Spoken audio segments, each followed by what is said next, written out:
evangelização, esse é o meu título, evangelizador, que é o título que nos honra muito, e que realmente, no exercício desta atividade, é que encontramos harmonia e a paz para enfrentar todas as dificuldades que a vida apresenta, porque a gente escolhe lá do outro lado, faz o planejamento, depois chega aqui, a mãe diz que a gente se arrepende, né, de ter escolhido tantos tropeços, mas são importantes na nossa vida.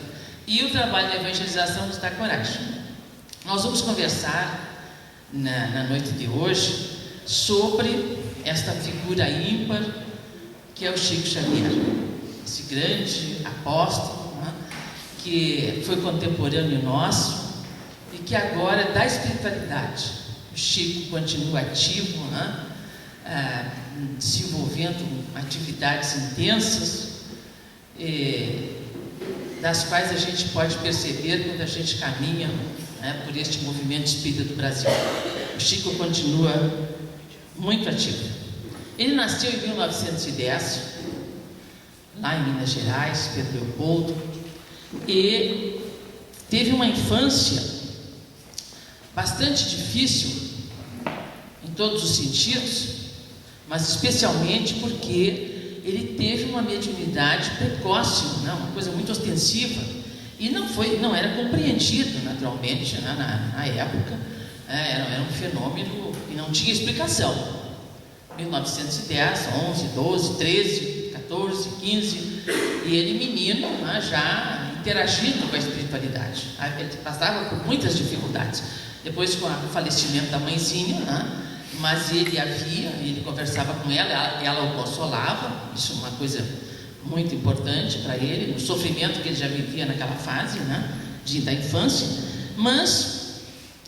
E na escola, o Chico passava muitas dificuldades, porque ele via os espíritos, e na inocência da infância ele comentava isso com os colegas, e as professoras ficavam horrorizadas, proibiam ele de falar sobre os espíritos, né? E muitas vezes ele até chegou a ganhar um prêmio uma vez na redação, mas ele depois disse para a professora que foi ditada, a redação foi ditada, não era dele o espírito, e ele descrevia os espíritos, e isso era um problema em sala de aula. E o pai vivia muito preocupado com isso, né? Então o pai, um dia, eles eram católicos, né? O Chico frequentava a igreja, tudo como a sua mãe, e depois a madrasta, a Cidália, a rica criatura, foi uma verdadeira mãe também para ele. O pai do Chico levou, né, junto ao sacerdote da igreja de Pedro Leopoldo, era o padre Sebastião, uma criatura iluminada também, e o pai do Chico faz um apelo ao padre Sebastião que ajude o menino, que oriente, né, que tire da cabeça dele aquelas loucuras, porque muitas vezes ele era considerado desequilibrado, mas era um menino extremamente ponderado, querido, né, carismático. Isto havia esse conflito, né, dessas duas personalidades, vamos dizer assim, desses dois momentos que ele vivia. Mas o padre Sebastião, uma alma bondosa, né, começa a aconselhar o Chico, a conversar com o menino, e pede também para o Chico que ele não comente mais essas visões que ele tinha, né? Isso aí ia passar, não era importante. E o padre consegue trazer o Chico, né, para o trabalho da catequese da igreja, e vai percebendo a extraordinária capacidade que aquele menino tinha para entender o Evangelho, entender especialmente o Novo Testamento, entender Jesus. E passado algum tempo, 12, 13 anos, o Chico já começou a ajudar o padre Sebastião na catequese das crianças pequenas e bem pobres. Então o padre Sebastião se envolvia mais com os jovens da classe média, da classe melhor, e já os maiorzinhos, e deixava os pequeninos para o tio Chico, que era a coisa mais apropriada, né? Que era a pessoa mais apropriada para conversar com as crianças. E o Chico começava então a falar de Jesus, e ele tinha, a Igreja Católica disponibilizava isso, né? Havia recursos, livros, né? aquelas enciclopédias sobre o Novo Testamento e Velho Testamento, com ilustrações, como esta gravura aqui, né, que retrata a filha de Jairo, né, a cura que Jesus fez para a filha de Jairo. E quando o Chico contava essas histórias do Evangelho para as crianças e mostrava as ilustrações, parecia que o Chico era testemunho ocular do fato. Então as crianças adoravam, tinham uma facilidade incrível para acompanhar essas informações. E o Chico então fica catequista, mas assim apaixonado, né, por essas histórias de Jesus, né, pelas curas que o mestre fazia, pelas parábolas que ele contava, especialmente no caso aqui a filha de Jairo, né, que nós sabemos como é que se deu esse fato, em que Jesus estava pregando em Jerusalém, aquela multidão o seguia, todos queriam tocá-lo, e Jairo, desesperado, porque a filha com 12 anos estava muito mal, estava à morte em casa, e o Jairo não conseguia se aproximar de Jesus para pedir que ele fosse até a casa dele salvar a filha, né? E quando ele consegue se aproximar, que ele chega na frente de Jesus, né, afastando as pessoas, e ele pede: mestre, pelo amor de Deus, venha comigo até a minha casa, minha filha está morrendo. E aí Jesus então vai na direção dele e o segue, né? Mas aí já os parentes vinham correndo: dispensa o mestre, dispensa, a menina já morreu. Mas Jesus segue adiante, entra na casa, né? E pede que as pessoas se afastem, entra no quarto onde a menina estava, pede que fique só o pai e a mãe, e aí então ele toca na menina e diz: Talita, come! Menina, levanta-te. E a Talita acorda, vamos dizer assim, já curadinha, né? E Jesus diz para a mãe: dá-lhe de comer, ela está com fome. E o Chico contava isso com muita propriedade, com muito carinho, né? Outra passagem do Evangelho que o Chico muito gostava é a página que Jesus se refere às criancinhas. Naquela bela manhã, provavelmente um domingo, né, em que Jesus pregava, e as mães aflitas para que o Messias, elas tinham certeza que ali estava o Messias, né, para que o Messias tocasse as suas crianças, tocasse os seus filhos. Qual a mãe que não deseja, né, que uma entidade de luz abençoe seu filho? E os apóstolos já tentando afastar aquelas mães com as crianças, porque a criança faz barulho, né, incomoda, e os apóstolos tentando afastar as mãezinhas. Jesus se indigna, diz: deixai vir a mim as criancinhas, e não as impeçais. E ali então ele abraça as crianças, conversa, e o Chico então ia contando, né, para as crianças todas essas histórias e mostrando as figuras. Isso era muito rico, né? Hoje nós sabemos que até no nosso cérebro, né, tem aquele ponto iluminado, é onde Jesus atua, né, na nossa glândula pineal, cheia de cristais de hepatite. Nem diz o nosso Luiz Sérgio, né, o doutor Luiz Sérgio, trabalhar com as crianças é muito importante, né, que nós ativamos justamente essa parte do cérebro, né? Vejo aqui eles escrevendo Jesus, não são ainda alfabetizados, mas ficam tão impressionados com essa figura, né, que eles querem trabalhar sobre Jesus. E o Chico, então, catequista, tinha farto material para trabalhar com as crianças. Mas chega na cidade de Pedro Leopoldo um casal espírita que já conhecia a fama daquele jovem que agora estava com 16 anos, isto é, lá em 1926. Chico estava com 16 anos, e este casal vai à procura de Chico. O Chico começa a frequentar a casa desse casal e começa a estudar a doutrina espírita. E ele começa a se libertar daquela angústia que ele tinha sobre essa paranormalidade que ele não conseguia entender. Toda essa mediunidade extraordinária ele não conseguia entender. Ele mesmo se achava estranho. E eis que o casal começa a estudar com ele o livro dos Espíritos, o livro dos Médiuns, o Evangelho segundo o Espiritismo, e o Chico vai se assenhorando daqueles conhecimentos e vai se extasiando, e vai se sentindo melhor, vai se compreendendo, vai entendendo todo esse fenômeno que ocorria com ele e se liberta daquele sofrimento, daquela angústia que ele trazia de não se entender.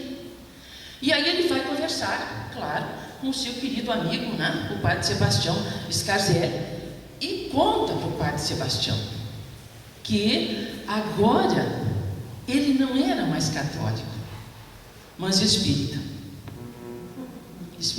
E aí o padre, leva um susto. Mas ele foi tão convincente, o padre disse: poxa, tu queres seguir este caminho, segue este caminho.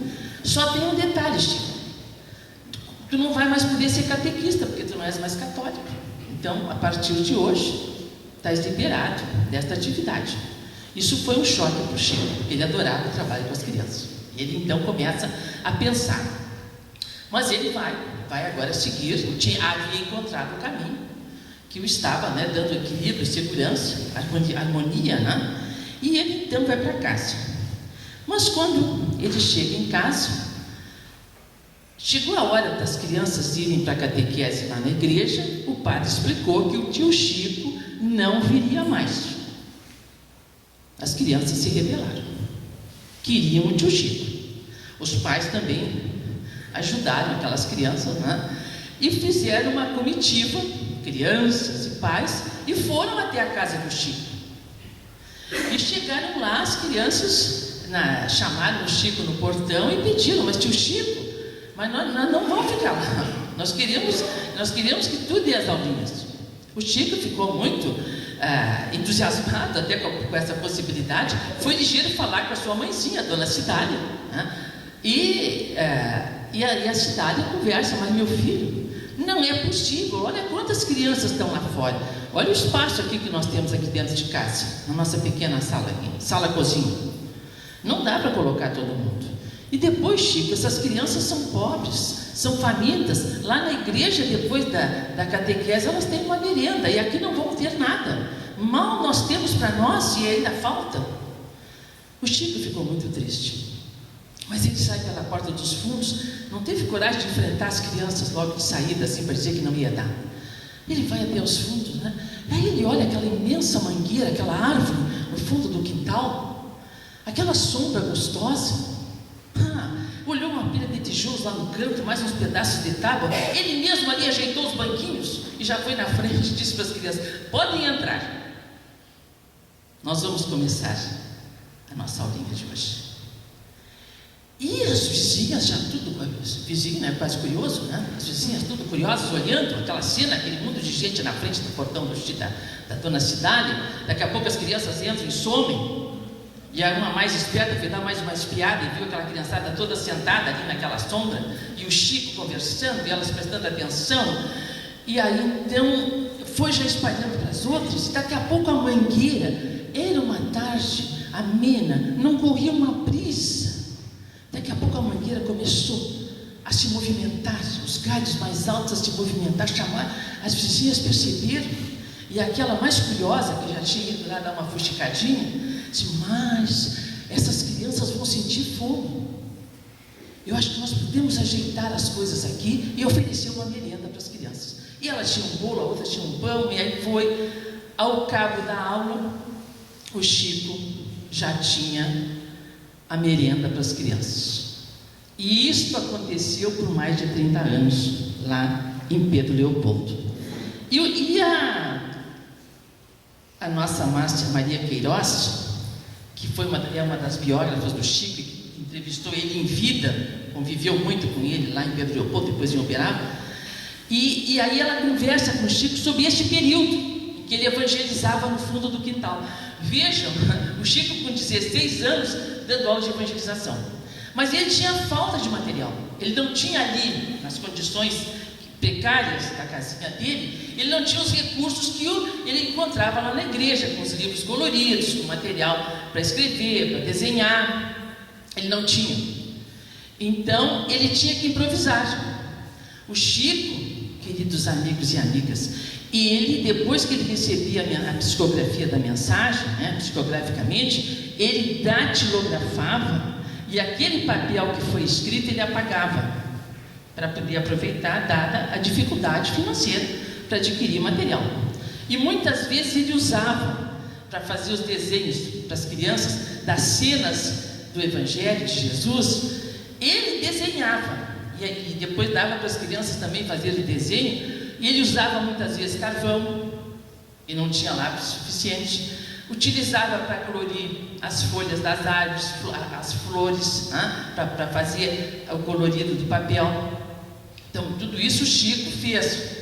E nós hoje, com tantos recursos para evangelização, reclamamos, não preparamos aula e aí por diante. Então, ele vai trabalhar. E aí ele disse, a Márcia Queiroz perguntando para ele: Chico, e aí como é que foi aquele momento em que tu trabalhavas com as crianças? E olha o que ele disse: eu sonhava com livros que tornassem os princípios da nossa doutrina acessíveis à compreensão das crianças, com livros como eles são feitos hoje, ilustrados, coloridos. A edição desses livros veio facilitar a importante tarefa dos evangelizadores, que antes deles, como me acontecia, não dispunham de muitos recursos audiovisuais. A gente tinha que desenhar e estimular a imaginação da criança. Vejam só, ele trabalhando, O Chico é um evangelizador exemplar. Mas aí nós vamos encontrar o que nos diz André Luiz.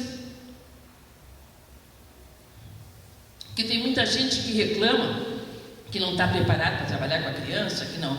Mas quando a gente é convidado para evangelizar, quando surge a oportunidade de trabalhar com a criança e com o jovem, é porque este acerto já foi feito na espiritualidade. O evangelizador é aquela pessoa que se acertou com o Cristo, que tem uma grande oportunidade de evoluir, de superar os seus erros do passado na tarefa da evangelização espírita infanto-juvenil. E foi preparado lá. Claro que aqui nós temos que fazer cursos, nos preparar, avivar a nossa memória, Mas o que o André Luiz diz através do Chico? A didática, no mais além, utiliza a lição, o exame, a exposição prática, os cursos vários de introdução ao conhecimento superior, a disciplina, o apólogo, a fábula, os exemplos da história e todos os recursos outros das artes e da literatura. Então, quem vai trabalhar com a criança, quem vai trabalhar no Conte Mais, essa gente bonita aí, nós não só temos que nos preparar aqui, mas também fomos preparados na espiritualidade. Como qualquer outro trabalho que nós desempenhamos no movimento espírita, dentro da instituição espírita, nós somos preparados antes da encarnação. Nós somos preparados. E aqui temos que nos disciplinar para aprender. O Chico foi preparado também, não resta dúvida, porque isso ainda mais tem na infância, ele demonstrando toda essa aptidão extraordinária. Claro que ele foi preparado, mas ele precisou reavivar. Isso é necessário na encarnação, reavivar esses conhecimentos. E ele foi sendo testado, E aqui então, vejam aqui.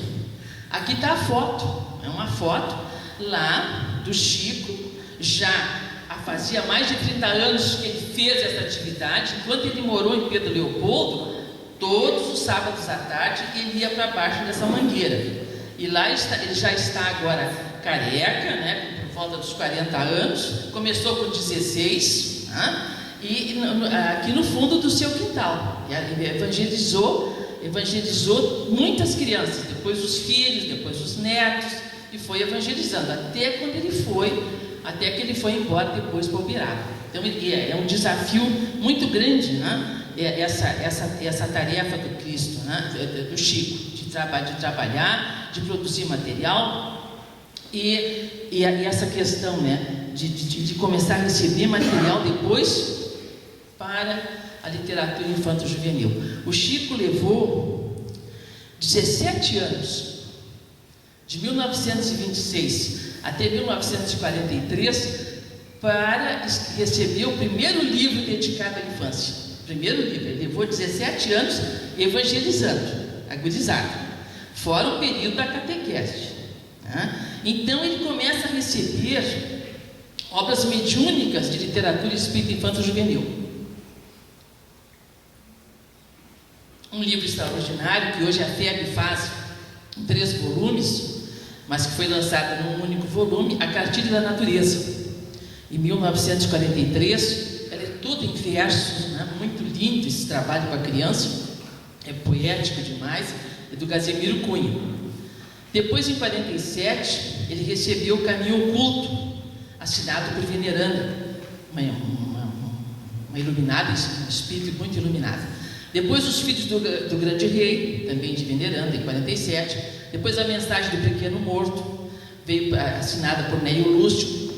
Neio Lúcio é o pseudônimo do antigo patrão do Chico, lá da fazenda, do Ministério de Agricultura, onde ele trabalhava, né, na Fazenda Modelo, e aonde o Chico ia para receber as grandes obras, como Paulo Estevão, há 2000 anos, 50 anos depois, Ave Cristo.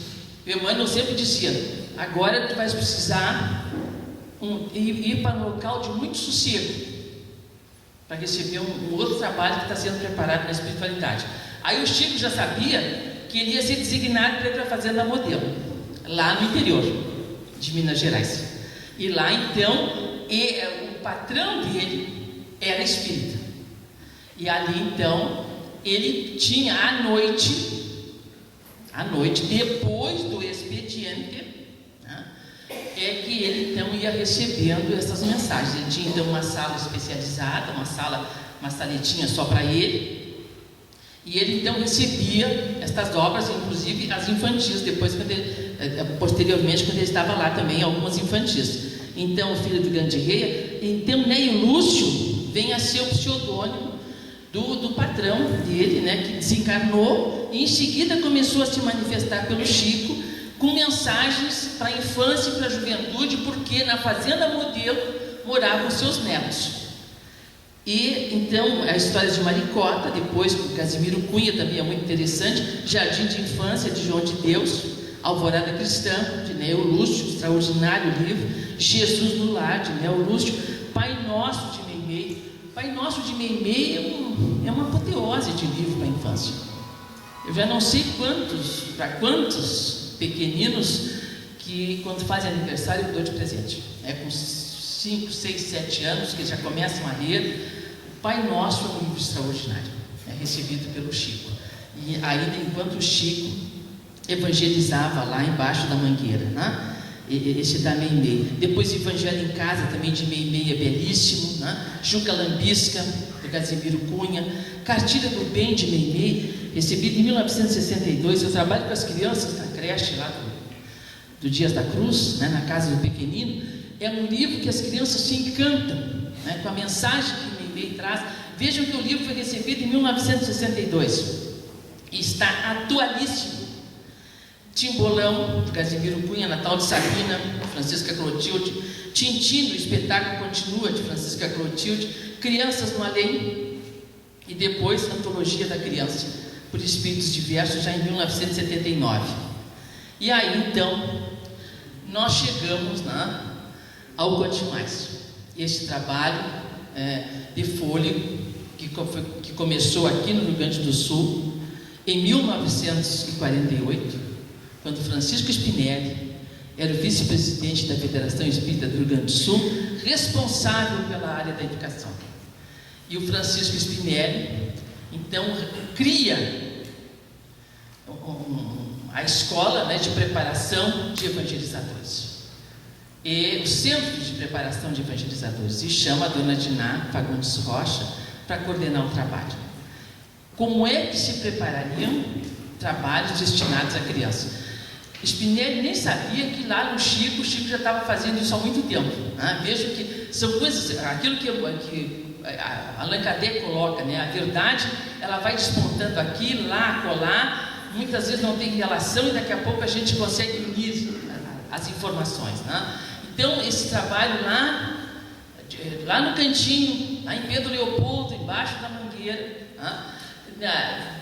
Daqui a pouco começa, pelo Brasil inteiro, a despontar essas atividades. Já tinham despontado antes em alguns estados, né? Mas tudo assim, trabalhos isolados. E quando então nós conseguimos aqui no Rio Grande do Sul, a partir de 1948, esse grupo especializado, né, dessas pessoas especialíssimas, falando espiritualmente, falando, né, de uma envergadura extraordinária, Dona Diná monta uma equipe de trabalhadores e começam a preparar os primeiros planinhos de aula para as crianças da evangelização, e justamente elas se preparam e começam a criar histórias. E olha o que o Chico já dizia, né? Ele sentia a falta dessas histórias que viriam, né, enriquecer o pensamento das crianças e dos jovens, trabalhando a moralidade, trabalhando, que é justamente o que nos falta ainda hoje, né? Trabalhar mais esse aspecto. E aí então essas senhoras vão criando essas histórias, né? Senhoras e senhores, tinha o seu Alberto Rocha, o seu Cícero Marques Teixeira, depois se agregou, tinha outros homens também trabalhando, né? E Zalmino Zimmermann, irmão da Anita Zimmermann, incansável também trabalhador nesta área. Até estamos resgatando algumas histórias do Zalmino, que era o irmão da Anita Zimmermann, também grande produtora, vamos dizer assim, de histórias extraordinárias, que hoje compõe o projeto Conte Mais. E aí então, em homenagem ao Chico, nós vamos contar essa história, a fuga do Zé, que na verdade, depois que nós já tínhamos resgatado para o Conte Mais Um essa história, resgatado o primeiro livro ilustrado infantil que sai pela Federação Espírita do projeto Conte Mais, e essa história a gente já trabalhava com ela há muitos anos, nas aulas de evangelização da infância, né? E quando recebemos de um mentor amigo a informação do significado dessa história, que eu vou contar para vocês quando eu terminar a história. O Zé era este menino bonitinho, querido aí, né? Coisa mais mimosa, e ele morava nesta casa com seus pais. Ele era muito feliz, muito tranquilo, já estava indo na escolinha, alegre, feliz. Mas um dia o Zé começou a ficar ensimismado, triste, acabrunhado, olhava na janela, a mãezinha já estava preocupada. O que será que está acontecendo com esse menino? Mas ele estava ali, olhava para a rua, olhava. Um dia, o pai saiu para trabalhar, a mãe se envolveu com os afazeres da casa, ele aproveitou que não tinha ninguém cuidando e deu no pé. Foi para a rua.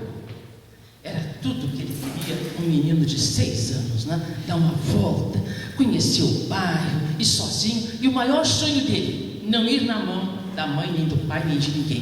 Queria conhecer sozinho. Caminha aqui, caminha lá, vira para lá. De repente encontra um amigo, e o amigo diz: o que você está fazendo sozinho? Longe de casa, Zé. Volta para casa, tua mãe está sabendo? O Zé ficou muito intrigado com aquele amigo e pensou: puxa, ele é maior do que eu e é tão medroso, imagina, com medo de sair sozinho. E lá se foi o Zé, deixou o amigo aconselhando ele a voltar para casa, nem deu mais bola, e caminha para cá, caminha para lá, ficou cansado, as perninhas cansadas, viu uma praça bonita, uma árvore gostosa, uma sombra, deitou-se à sombra da árvore e foi descansar um pouquinho, para depois continuar passeando. Pegou no sono, quando acordou, era noite fechada. Levou um susto, e agora? Como é que eu faço para voltar para casa? Mas eu sei, eu sou valente, pensou ele, né? Eu sei voltar para casa. É para lá, é para cá, é para lá. Deu-se conta que não sabia voltar. E agora? Ia começar a chorar, espernear, estava com frio, estava com fome, com saudade da mãe, do pai, da casa, né? E não sabia voltar. Mas aí ele lembrou-se que a mãezinha dele, seguidamente, à noite, conversava com ele e dizia: meu filho, algum dia tu tiveres medo, sentir insegurança, alguma coisa está te afligindo, faz uma prece para o Papai do Céu.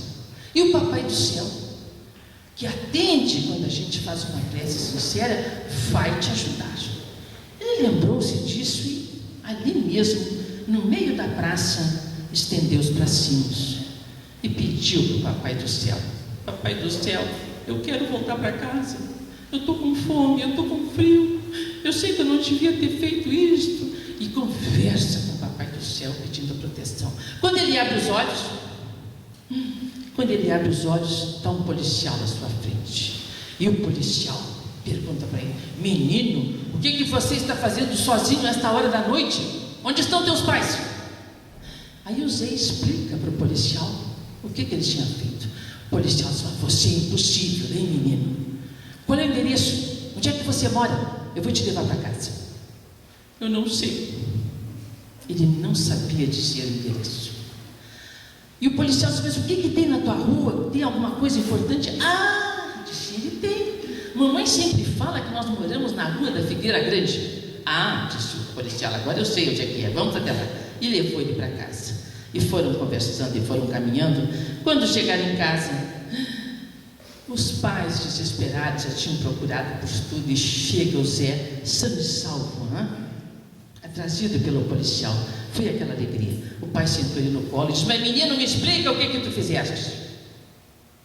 E ele então explica para o papai e para a mamãe o que ele tinha feito. E aí então a mãezinha reúne todos, inclusive o policial e o amigo, e faz uma prece a Deus, porque nada de mal tinha acontecido ao Zé.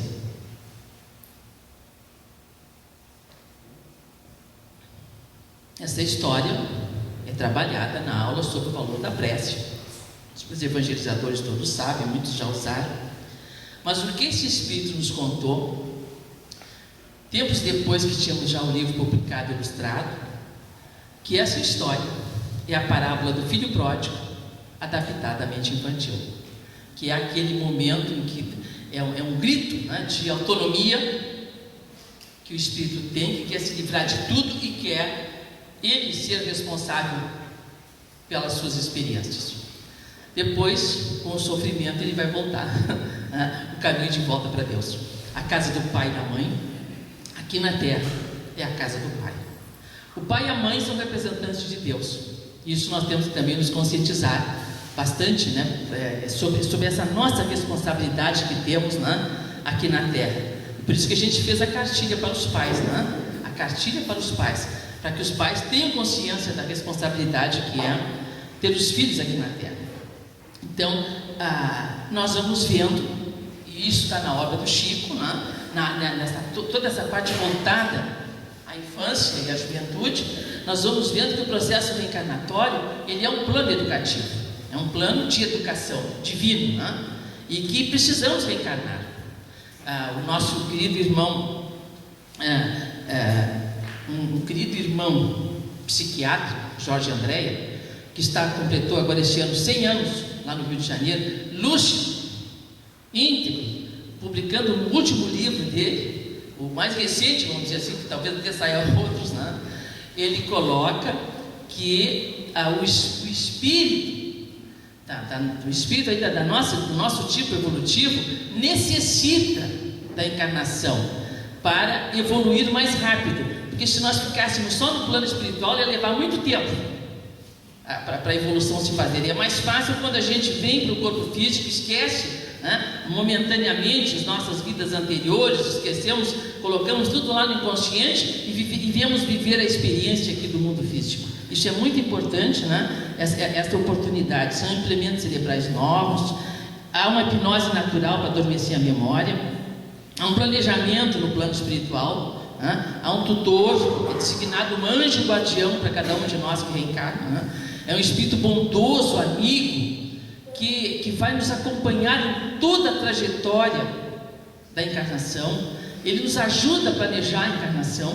Isso acontece com todo espírito que está reencarnando, e ele leva os pais no sono, durante o desprendimento do sono, para fazer um acordo com esse filho, para se aceitarem e assim por diante, Então há o esquecimento do passado e a reencarnação, e o espírito retorna à vida física, E o processo gestacional já é um plano educativo divino para esse espírito reencarnante, Então há uma prostração psíquica nos primeiros 7 anos do novo corpo físico para adaptação à nova existência. E aí que o Chico descobriu quando tinha 16 anos, é que é o melhor período para ensinar o espírito reencarnante as coisas boas. É quando fica registrado a moralidade. Até os 10, a partir dos 10, 11, 12, até os 14, 15, está feita a construção da identidade moral. Se o indivíduo não constrói até ali a identidade moral positiva, ele vai conseguir construir só pela dor e pelo sofrimento. Então é importante, né? Os 3.000 primeiros dias do novo corpo, o espírito passa por uma hipnose terapêutica para que se alivie a mente na direção de novas conquistas. Então é o período, e o Chico tinha consciência disso, é o período em que nós podemos corrigir os nossos equívocos do passado. Mas aí os pais têm que estar atentos, os pais, os evangelizadores, os educadores, porque é o momento em que nós temos que investir na educação moral desta criança e desse jovem, né? Especialmente até por volta dos 8, 9 anos, é esse momento. É uma época propícia, nos diz Emmanuel, pelo punho do Chico, né? É uma época propícia para renovar o caráter, estabelecer um novo caminho, consolidar princípios de responsabilidade e construir a identidade moral edificada. Aí está no Consolador. Então esta grande oportunidade que nós não podemos, nós adultos, deixar desperdiçar na infância e na juventude, né? É o melhor período para que se possa consolidar um caráter, né, equilibrado, harmonioso. E pensando nessa questão, né, nós também estamos lançando agora a cartilha para o jovem. É uma grande responsabilidade quando a gente tem o conhecimento, tem a experiência na prática e não divulga, não coloca isso em disponibilidade. Então, nós temos assim uma angústia de deixar, né, registrado toda essa experiência, toda essa caminhada que se faz na área da educação, 50 anos da evangelização, 50 anos como educadora, mãe, avó. Então a gente tem a responsabilidade de mostrar um caminho, porque não foi fácil a gente construir. Hoje nós já sabemos. Não sabíamos há 10 anos atrás, há 20 anos atrás. Hoje já sabemos. Então isso é importante, né, que a gente vai registrando. Porque o que nos dizem os Espíritos? A primeira escola da criança brilha no lar. Abre teu coração à influência do Cristo, a fim de que a criança encontre contigo os recursos básicos para o serviço que o espera na edificação do reino de Deus. Então é o lar, são os pais. E o Chico sentia isso, né? Através dos anos passando, do trabalho ele queria receber da espiritualidade, as informações que esses espíritos de luz vinham trazendo, e ele via a grande responsabilidade que nós temos junto à criança e o jovem para poder orientá-los, né? Na adolescência, o espírito acorda gradativamente na situação transformada e retoma a herança de si mesmo. Então o processo reencarnatório é um processo longo. Ele inicia lá na espiritualidade, quando o espírito ele é liberado para poder reencarnar. Então inicia-se lá. O anjo do guardião vai começar a orientar, o acordo com os pais, o planejamento da nova encarnação, aí então a concepção, a gestação, a infância, e o processo reencarnatório vai até a adolescência. Aí que o espírito acorda. Olha as palavras de Emmanuel, né? Acorda. Aí é que ele vai se assumir. Aí é que ele vai começar a usar o seu livre-arbítrio. E como é que foi feita essa construção da identidade dessa encarnação? A identidade moral, né? O que esse espírito atesourou na infância de bom para se tornar um homem de bem? E Allan Kardec, preocupadíssimo com essa questão, lá no Livro dos Espíritos ele coloca: diariamente é lançado na torrente da sociedade milhares de jovens, adolescentes, despreparados moralmente, se auto-desconhecendo, desesperados. O que vai dar? Isso Kardec já está questionando lá no final do século XIX. Já passamos do século XX, estamos no século XXI. O que nós vamos esperar, né, desses espíritos reencarnados na fase da infância e da juventude, que não tem um norte, que não tem uma base moral? Como é que eles vão ser lançados na torrente da sociedade a assumirem as suas vidas? Então, muitas vezes, esse descalabro que nós estamos vendo, né? Aí a gente quer acusar o adolescente, o jovem. Mas onde é que falhou? Se essa criatura nasceu, e o Chico tinha certeza disso, né? com uma predisposição inata ao que é bom, ao que é belo, ao que é verdadeiro. Se essa criatura nasceu com a ideia inata de Deus, com a ideia inata da imortalidade da alma, com a ideia inata da reencarnação, por que falha quando chega na adolescência e começa a vida adulta? Onde está o erro? Nós temos que nos perguntar. Nós adultos temos que nos perguntar. O que falhou? Então falhou muitas vezes o lar, falhou a sociedade, falhou a escola, falhamos. E aí a gente vai fazer o quê? Recomeçar. A mãe e o pai hoje estão criando os futuros pais. O pai e a mãe representam Deus na consciência desse espírito reencarnante. O pai e a mãe representam as primeiras autoridades que a criança tem que aprender a respeitar no lar. Se a criança e o jovem não sabem respeitar o pai e a mãe dentro do lar, não vão respeitar mais autoridade nenhuma. Então, essa consciência nós temos que ter, e todas essas informações que o Chico, né, foi veiculando pela sua mediunidade extraordinária, essa aptidão extraordinária que ele tinha. Vejam o que nos diz Emmanuel: muitos saem da meninice moralmente mutilados, ou acordam no labirinto dos exemplos lamentáveis, partidos daqueles mesmos que necessitavam colher as diretrizes do aprimoramento interior. Então vejam o desafio, né? O pai e a mãe são os modelos. São os modelos. Modelo vivo. A criança aprende a falar imitando o pai e a mãe, e os adultos que estão à sua volta. Ela aprende a caminhar imitando o pai e a mãe e os adultos que estão à sua volta. E aprende as atitudes, porque ela imita as atitudes dos pais. Então cuidado, né? Então o que Emmanuel dá até uma senha, que dizem que o Chico também deu uma senha para quando ele começar a se manifestar mediunicamente, né? Que só uma ou duas pessoas que sabem. Mas o Emmanuel já traz uma senha interessante que ele coloca no livro Consolador. A senha para educar bem: velar e compreender, semear e construir. Dá trabalho educar. Dá trabalho, não é, Carmen? Dá trabalho. Não é fácil. Educar quer dizer exducere, tirar de dentro, extrair de dentro desse espírito imortal todo o potencial bom que ele tem. E todos têm. E aqui a gente não deixa desabrochar, né? A educação nem sempre deixa desabrochar. Então o que nos diz Isabel Sinira, nesse livro aqui de Ricardo de Luz? A redenção da humanidade terá começo no caráter da criança, ou o sofrimento dos homens não terá fim.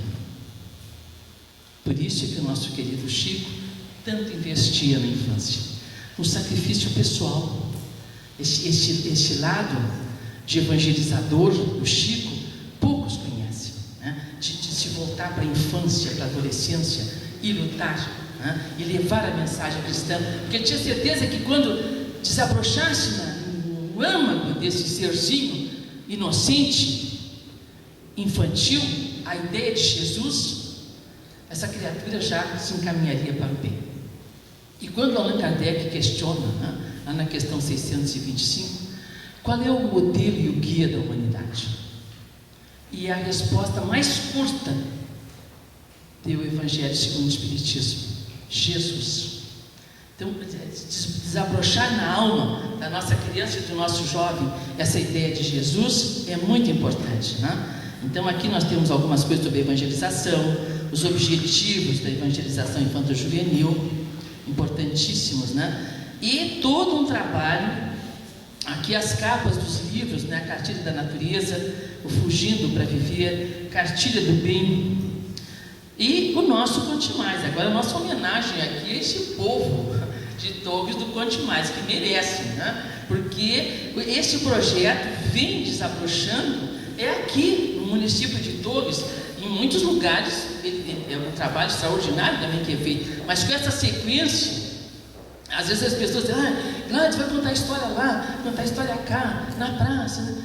Mas esse trabalho de sequência é que é um trabalho de valor, porque claro, mesmo que a criança ouça de vez em quando uma história, é uma sementinha de luz, uma história boa, é uma sementinha de luz que está caindo ali no terreno fértil, mas quando esse trabalho é feito, né, construído, como é feito aqui, que os professores observam os professores dão continuidade àquela temática que foi abordada na história.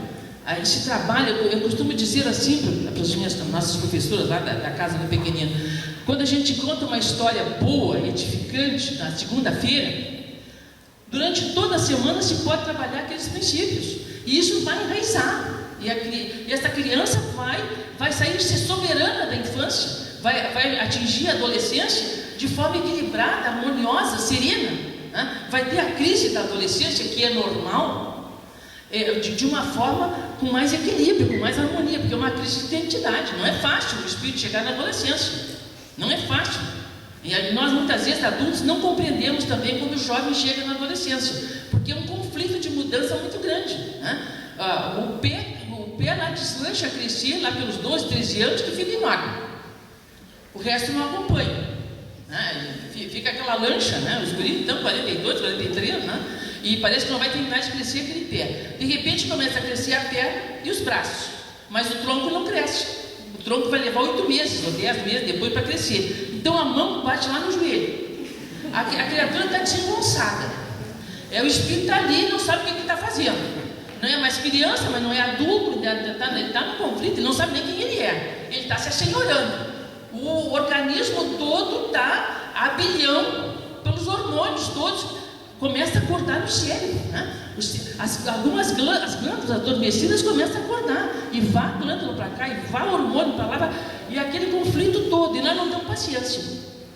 E nós adultos não temos paciência, educadores não temos paciência. Então, por isso que a história, a boa história, centraliza a criatura, né? Ajuda.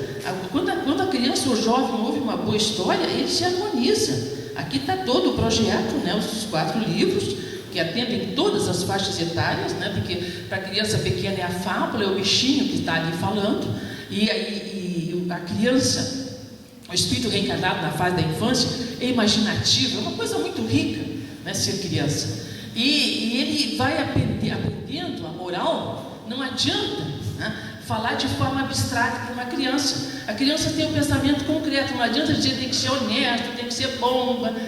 Meu marido que está aí conversando com a neta de 6 anos, ela queria saber, mas como é que a avó é irmã da tia Norma? Ela não conseguia entender que uma mesma pessoa pode ser irmã, pode ser avó, pode ser mãe, né? E aí, então eu disse, não, mas é a relação da pessoa. Tipo, não adianta falar assim para uma criança de 6 anos. Tem que dar uma ideia concreta. Aí eu perguntei para ela, o que eu sou da Fernanda, tua mãe? Ah, avó, tua mãe. O que eu sou da tia Norma? Irmã. Aí tu vai conversando e eles vão entendendo. Não adianta tu falar numa linguagem abstrata que para eles não vai entender. Então a criança precisa ouvir a história, né? É gostoso. Eu estou até com a dona Ruth aqui, que ela contava, que a dona Ruth contava quando ela era criança, né? Eu vi, ela morava no castelo. Isso é lindo, não é mentira. Isso faz parte dessa fase que é lindíssima, de nós explorar o conto de fadas, de nós contar o lobo mau e os 3 porquinhos trabalham todas as emoções precisam ser educadas, e é nesta fase, e é o que o projeto Conte-Mais está fazendo nas escolas, trabalhando as emoções, né? As emoções das crianças, né? A raiva precisa ser trabalhada, porque isso nasce conosco. A tristeza nasce conosco, precisa ser trabalhada na história, né? A alegria, o afeto, né? Então são emoções básicas que a gente precisa trabalhar desde a infância com a nossa criança. E quando eles são pequenos, o melhor recurso é a história. Daí todo esse trabalho de reconstrução, de trazer, né, para público todo essas histórias que estavam guardadas, arquivadas e que iam se perder, porque são recursos lindíssimos, né, que nós temos que trabalhar com a nossa criança e com o nosso jovem. Então a criança adora quando ela ouve assim, eu vou contar uma história.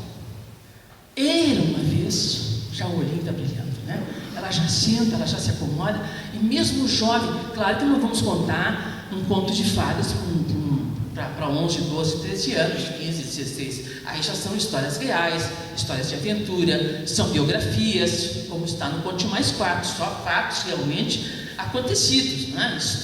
E exemplos dignos de vidas, né? De humanidade, vidas humanitárias, né? Então, aí à medida que a criança vai crescendo, o pensamento também vai evoluindo. né? Então ele vai passando de concreto, devagarinho para abstrato, hipotético, dedutivo, e até chegar na adolescência e depois na idade adulta. Então a história tem esse papel extraordinário, né, de mostrar todo esse caminho. E a coleção Conte Mais faz essa questão, né? E que aqui o pessoal de Torres tem trabalhado tão bem. Aqui os livros já todos ilustrados, né?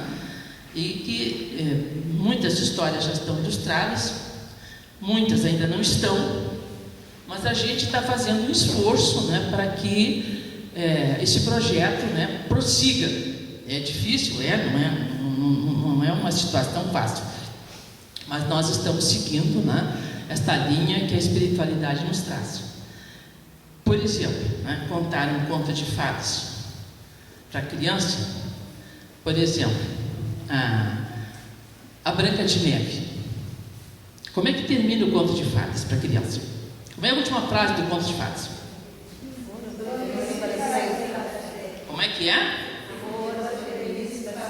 Foram felizes, mas faltou uma palavra aí. Qual foi a palavra que faltou? Casaram e foram felizes para sempre. Esta mensagem a criança pequena precisa ouvir, a mensagem da felicidade, desse futuro brilhante, desse futuro de paz. É necessário nesta fase. Agora tu vai contar a história lá na quinta, sexta, sétima série, a gente já tem que interpretar diferente. Será que eles foram felizes mesmo?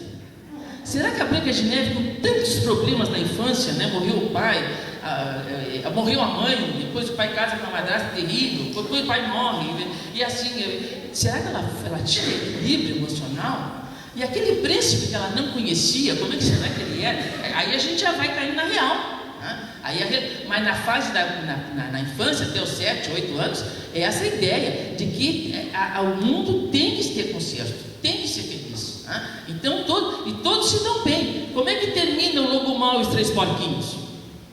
Quem é que se deu bem? Quem é que se deu bem no final? Os 3 porquinhos. O lobo não está correndo até hoje com o rabo queimado? Tá? Essa que se venceu o bem. É a luta do bem e do mal. Vencer o bem, é a proposta. É a proposta. Depois, quando o indivíduo estiver aqui, rodar no vestibular, é o lobo. O primeiro desencanto amoroso é o lobo. São os problemas da vida. Mas eles foram vencendo. Veja, a criança que já foi trabalhada essas emoções básicas na infância, com a fábula, ela vai ter condições de se equilibrar, né? De se equilibrar na vida adulta, porque ela foi trabalhar isso aí. Agora, se ela nunca venceu a tristeza, se ela nunca venceu, ela vai ter depressão, vai ter crise de pânico. Houve uma falha lá na infância que agora vai ter que ser tratada. Então, este é o desafio, né, do nosso trabalho, do trabalho com as histórias, do trabalho com o Conte Mais, né? Então, a gente tem que ter essa consciência. E o jovem, é gostoso fazer com o jovem a sua autobiografia, a sua vida. Ele tem que se entender como um ser histórico, um ser social, um ser que está em evolução, né? O jovem tem que se sentir assim. Daí o motivo que fizemos a cartilha para o jovem, que o jovem tem que se encontrar, ele tem que encontrar o sentido da sua vida, né? E que isso, muitos chegam nesta fase e estão despreparados, não se autoconhecem, não conseguem descobrir nada, não sabem o que vão querer para o futuro. E está muito difícil esse nosso futuro, está difícil, mas não está impossível, Então, muitas vezes, nós colocamos a nossa criança e o nosso jovem a assistir, né, os meios de comunicação aí em massa, assistir as novelas, telenovelas, e o que predomina? Mesmo nos jogos infantis, nos games, e nos filmezinhos infantis da televisão, o que predomina? O Chico arrancaria os poucos cabelos que ele devia ter se pudesse estar acompanhando, hoje, o que é oferecido à nossa criança? A não ser a Pepa, que é gostosinha, né? Que é uma história lindíssima, que as crianças adoram, porque é a família. Nós temos assim, superpoderes, né? Aquele super-herói de superpoderes que faz, acontece, voa, tal, e esmaga o fraco. Ele sempre vence, mas ele é super poderoso. Isso aí, quantos games que tem por aí, né? E uma criancinha, um sobrinho de uma amiga minha, de 4 aninhos, só acostumado no tablet, nos games, né? A tia ficou com ele uma tarde, foi levar para fazer o lanche com os filhinhos dela na lanchonete, e a moça custou a trazer o lanche, estava se amarrando e tal, e a tia disse: vem cá, sério, aqui as crianças estão com fome, até que a moça trouxe o lanche. Aí olhou bem para a tia e para a moça e disse: tia, mata ela. Quer dizer, é assim que se resolve nos games, né? Não tem conversa, né? Então vejam como é que nós estamos encaminhando. E se a criança assiste as novelas que andam por aí, né? Se tem 100 capítulos, 99,5 vence o mau caráter. Se dá bem. E o bom sofre do primeiro ao último capítulo, até a metade do último capítulo, o bom vai sofrendo. Sofre horrores, é vilipendiado. O que fica na mente da criança e do jovem? Vale a pena ser bom? Então, cuidado, né? Então, isso é educação. Nós vamos encerrando, contando, em homenagem ao projeto Conte Mais aqui de todos, Lili, Aleca e companhia, estão todos aí, em homenagem a vocês, a tão cantada Estrelinha Azul. A estrelinha azul somos cada um de nós, né? Lá no céu bem alto, vivia uma linda estrela, azul, azulzinha, e ela tinha um sonho. Ela olhava aqui para a terra, aqui para baixo, e viu o nosso planeta azulado, essa terra linda lá de cima, e ela ficava suspirando: ah, que bom se um dia eu pudesse passear lá na terra, conhecer a terra, conhecer as pessoas, as crianças, a natureza, mas eu não posso. E ela ficava suspirando todas as noites, até que uma noite um vento forte veio soprando, ela levou um susto. Ai, seu vento, o senhor hoje está apressado, está soprando forte, o que há? O vento disse: ah, amiga, eu vou até lá a terra, até lá Torres, lá eu vou lá soprar umas nuvens, precisa chover mais um pouco lá por cima. E aí então a estrelinha azul disse: ah, seu vento, eu tinha uma vontade de conhecer a terra, mas eu não posso. Ah, o vento sorriu e disse: amiga, suba nas minhas asas que eu vou te levar até lá. Você dá um passeio e depois, quando eu subir de volta, eu te trago. A estrelinha azul não teve dúvida, Pluft pulou nas asas do vento e chegou até um friozinho na barriga. Pluft. O vento a deixa aqui, né? Nessa beleza de Torres, ali perto da casa da dona Ruth, e aquela coisa linda da natureza, né? E ela fica ali. E o vento disse: amiga, fique aí passeando, passeie bastante, que quando eu voltar de novo, quando estiver amanhecendo, nós subimos para o céu. E a estrelinha azul ficou ali, estava escuro, ela ficou sozinha, ela ficou com medo, não conhecia nada. Mas aí ela lembrou-se: eu sou uma estrela, e começou a brilhar, brilhar. Que coisa linda que era o local, aquelas árvores, tudo tão lindo. Ela começa a passear, caminha para cá, caminha para lá, vê os ninhos nas árvores, vê a teia de aranha, aquele bordado prateado, passa embaixo de uma árvore, uma coruja pia, ela leva um susto, mas ela vê que é uma ave pacífica, e ela continua até que ela vê um lago muito bonito, né? Ali então, em cima de umas ramagens, ela se prostra em cima e ficou se olhando nas aguinhas daquele lago, feliz da vida, quando de repente ela ouve um choro triste. Ela levanta seus olhinhos de estrela, e lá naquele bosque mais lá no fundo há uma casinha. Ela vai até lá, porque de lá vem o choro, e ela fica observando, espiando na janela. Duas crianças, a menina chorava, o fogão já estava se apagando, o braseiro, tudo escuro, e a menina dizia: maninha, eu estou com medo, o papai e a mamãe não voltam, eu estou ficando com medo do escuro. E o maninho disse: não, tentando ser corajoso: não chore, maninha, o papai e a mamãe não demoram, eles foram às compras, mas é longe, eles já vão voltar, não chore. A estrelinha azul ficou pensando: mas eu posso ajudar, eu posso brilhar, iluminar para eles a casinha deles. E ficou ali brilhando. As crianças pararam de chorar, foram brincar, correr. O menino foi dar uma espiadinha na janela, a estrelinha se afastou para não assustar. Ele disse: Mania, uma estrela grande lá do céu que trabalhando. E continuaram a brincar. E o tempo ia passando. E a estrelinha pensando: e o meu passeio? O que eu vou fazer? Mas se eu sair daqui, as crianças vão chorar. E ela foi ficando, até que de repente, o barulho de um carro, e as crianças gritaram: a mamãe e o papai. Foram para abrir a porta, a estrelinha se escondeu do lado da casinha para não assustar ninguém e ficou pensando: eu vou continuar passeando. E quando ela pensou, lá veio o vento soprando forte. Estrelinha azul, onde está você? Vamos voltar para o céu, já está amanhecendo. Pule nas minhas asas. A estrelinha azul pulou nas asas do vento e subiu para o céu com o vento. E foram conversando. E o vento perguntou: e aí, amiga, passeaste bastante? Mais ou menos. Mas como? Você ficou lá tanto tempo? E ela conta para o vento o que ela ficou fazendo. E o vento deu um alegre sorriso e disse: amiga, como eu estou orgulhoso de você. Da próxima vez que eu vier até Torres, eu te trago para dar um novo passeio. E a estrelinha está até hoje nos olhando lá do céu.